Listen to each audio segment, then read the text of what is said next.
Dark thunderheads blanketed the Suffolk sky, and fat droplets of rain began to spatter the golden leaves scattered across the ground. In the distance, silver lightning streaked between the clouds, illuminating rolling hills and terrified sheep scampering for shelter. Jack began to count the seconds as his father had taught him, barely reaching 8, before an enormous crack of thunder boomed across the sky. One of the cabinets in the study contained 4 or 5 model cannons, and he imagined this was how their functioning counterparts must have once sounded. He looked over his shoulder towards the Night Hill Manor, his home, distant and aloof on the cusp of the valley, unsure if he was expected to go inside now that the weather had turned foul. Although, in truth, Jack didn't consider it foul at all. A storm like this would be perfect for playing soldiers. Anyway, his father would come and collect him in the Jeep if he wanted Jack home early. He'd been shooting Nazis for about 10 minutes when he heard the bleeding. It was almost inaudible over the now considerable rumbling overhead, and it took Jack a few seconds to locate the source. There, just beyond the fence marking the border of King's Forest, in a dense patch of withered brown bracken, he squinted against the rain, and a pair of twisted horns resolved themselves, curving down around a head covered in shaggy black fur. He didn't need to see the snap tip of one of the horns to recognize the visitor. "Sebastian!" Jack shouted, dropping his plastic Luger in the grass and hurrying over to the fence. All thoughts of war and soldiers pushed aside by the delight of the sudden reappearance of his friend. It had been over 3 weeks since he'd woken up to find the goat absent from its pen. His father had merely grumbled about loose latches and set Maxwell to fitting a new gate, convinced the marauding animal would make its way home in due course. But to Jack, after Jiminy Cricket and Pinocchio's escape the week before, Sebastian's disappearance had upset him quite considerably. So it was with no hesitation that he scrambled over the wire fence and followed the retreating goat into the forest.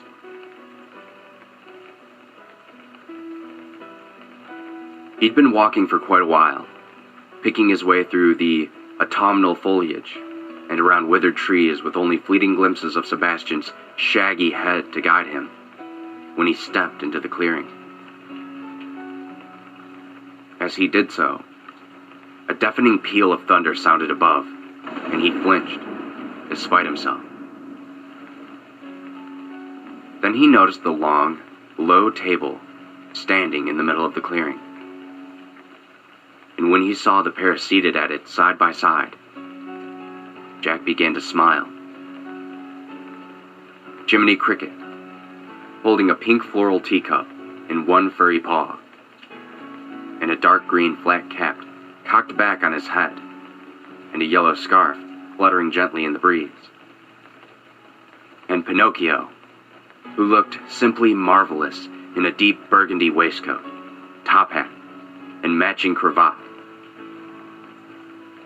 The hares twitched their heads to regard Jack as he took a few tentative steps across the clearing, and Pinocchio motioned stiffly with a thin foreleg for him to join them at the table. There were others there who Jack didn't recognize.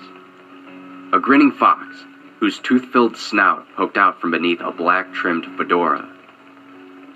A slim white ferret, similar to those that Maxwell kept behind the stables, stared at him with glazed yellow eyes as it sipped from a teacup. Something that looked like a small monkey crouched at the opposite end of the table, its human-like features obscured beneath falls of lace and a frilled pink bonnet. Jack sat down in the only empty seat, opposite Jiminy Cricket and Pinocchio, beside a large badger, its snouted face dominated by pale white eyes, and a tabby and white cat with long drooping whiskers. Behind Cricket and Pinocchio stood a tree with withered, drooping branches and a hollow trunk. Sebastian's face was barely visible in the darkened hollow, but his dull red eyes winked in the gloom, and Jack waved for him to come out. The goat seemed reluctant to leave, however, and shook its head in response, retreating further into the murk. Something cold and filthy with bristles touched Jack's hand, and he instantly recoiled before realizing that it was only Jiminy Cricket, reaching across the table to place his diminutive paw on top of Jack's equally tiny hand. The hare's mouth pulled back in a lopsided grin, and the boy smiled back. So engrossed was he, as the hare showed him the plates, cups, teapots, and cutlery lining the table, that he didn't hear the dried-out leaves crunching behind him. A gloved hand clamped over his mouth, and a strong arm wrapped itself around him, yanking his hand away from Jiminy Cricket's and pulling him down, down, down, into the darkness.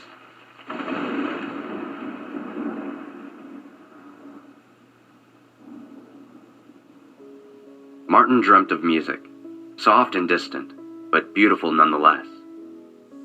Faint noises in the corridor roused him from his fitful slumber. Was that a pair of tiny feet slapping against the plush maroon carpet? A slight form running past the slightly ajar bedroom door? No, of course it wasn't. Maxwell would have retired to bed by now. And even if he hadn't, the boxer turned groundskeeper's days of running around anywhere were long since past. Nobody ran in Night Hill Manor's paneled corridor now. Not for almost a year. Not since Jack. Oh, God.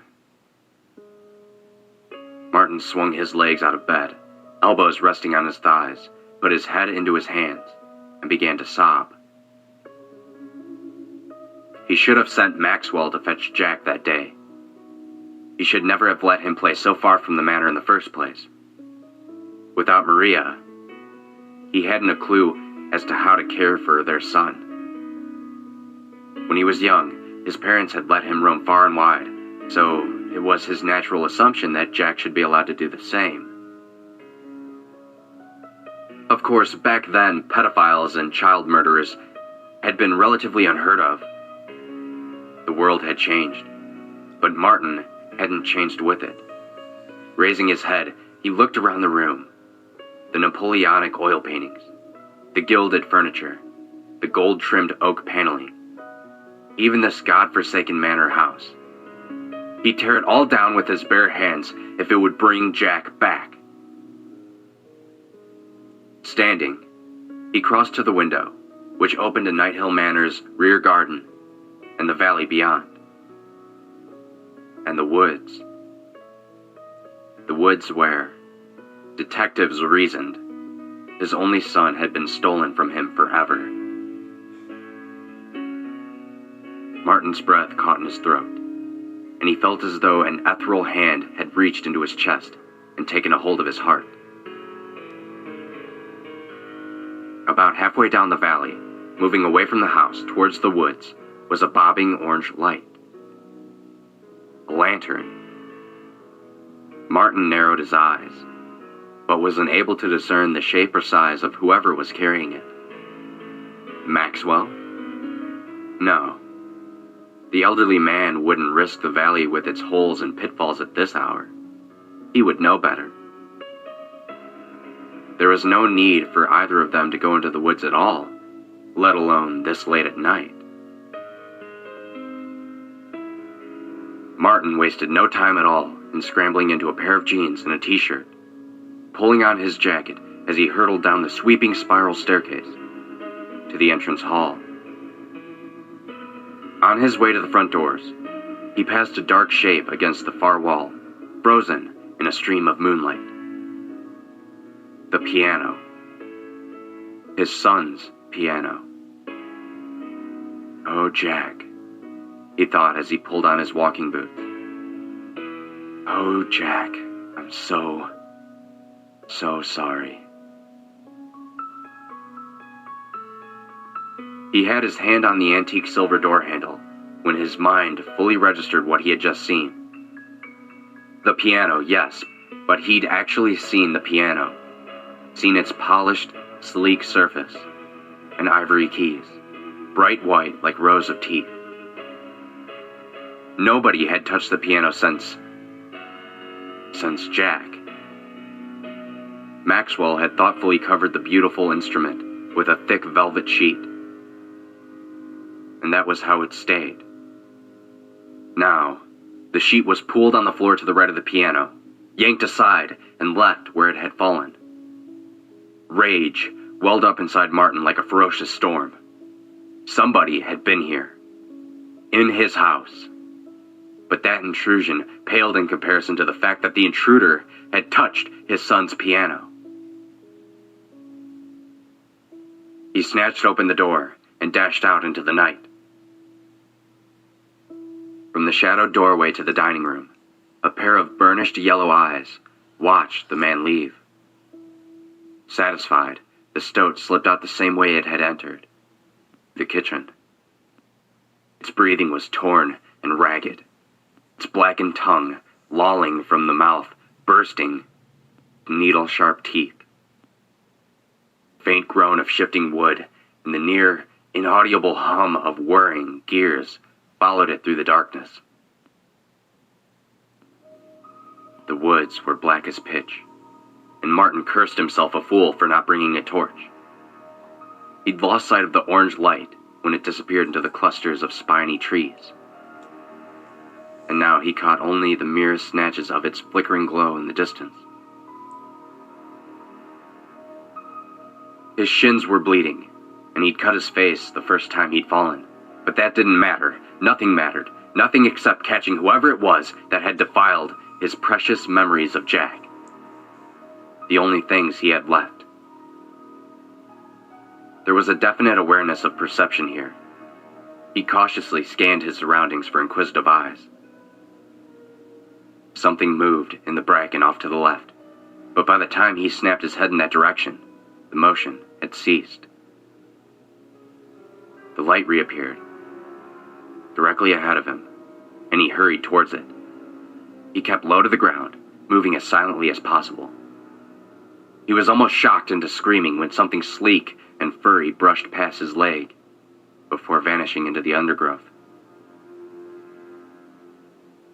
Composing himself and breathing deeply, he stepped into a clearing that had once been flooded with yellow tape and ultraviolet light. There, beneath the eaves of a drooping willow, where he had held a distraught Maria as forensic teams combed the area, was a table. Pink plastic with garnished chairs to match. It was the sort of one would expect to see at a little girl's tea party, were it not so stained and filthy. It wasn't the table that snatched the breath from Martin's lungs, nor was it the chairs. It was the slumped forms seated upon them. The lantern he'd seen the figure carrying had been placed on the table, and its flickering light illuminated his surroundings with sickening clarity. As he stepped closer, Martin raised a hand to cover his mouth. Dear God, the stench was enough to make him vomit.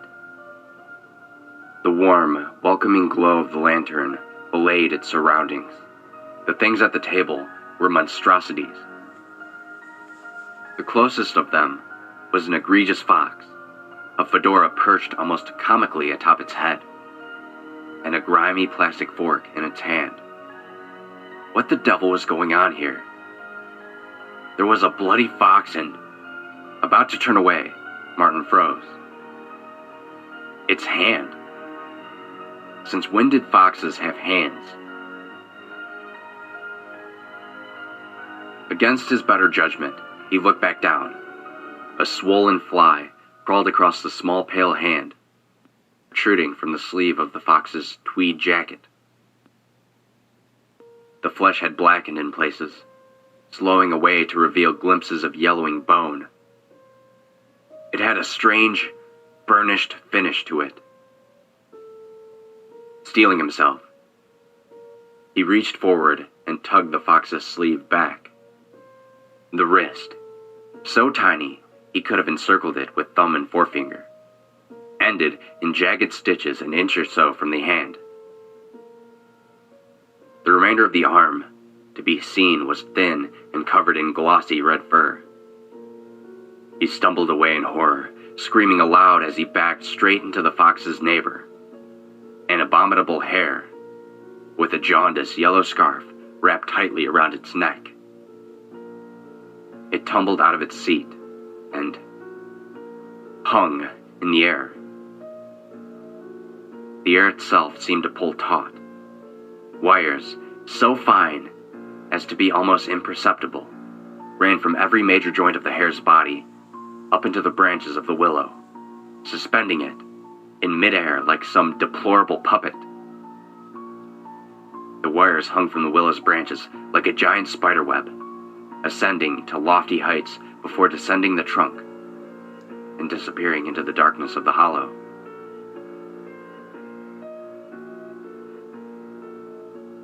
The scarf slipped from the hare's neck and fluttered to the ground. Martin fell to his knees and vomited. His head was nestled atop the stump of a human neck, rudimentary stitching holding the animal's furred cheeks in place.